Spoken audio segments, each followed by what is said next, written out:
বাংলাদেশ দূতাবাস কুয়ালালামপুর কোনো প্রকারেই মাননীয় উপদেষ্টার সাথে মালয়েশিয়ায় অবস্থানরত কোনো প্রবাসী সাংবাদিকের সাক্ষাৎ করতে দিচ্ছে না। এমনকি যেখানে কমিউনিটির মিটিং হবে কিংবা প্রধান উপদেষ্টা যেখানে মানুষের সাথে দেখা করবে সেখানেও থাকছে না কোনো প্রবাসী সাংবাদিক কিংবা যারা প্রবাস থেকে বিভিন্ন প্রবাসীদের নিয়ে কথা বলেন। মালয়েশিয়ার প্রবাসীদের ভাগ্যের চাকা বোধহয় আর ঘুরবে না।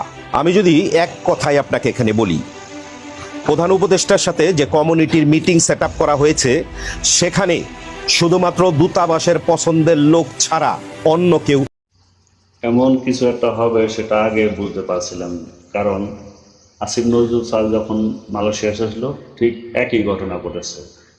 তবে এফির যে ঘটনাটা হয়েছে এটা আমরা কোনোদিন আশা করি নাই।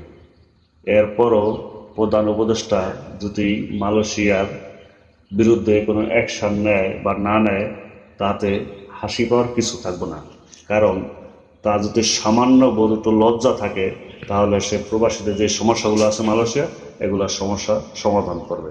আর যদি তার লজ্জা সরম কিছু না থাকে তাহলে এই সমস্যাগুলো সে সমাধান করে যাবে না। এটি হলো আমাদের মূল কথা। এখন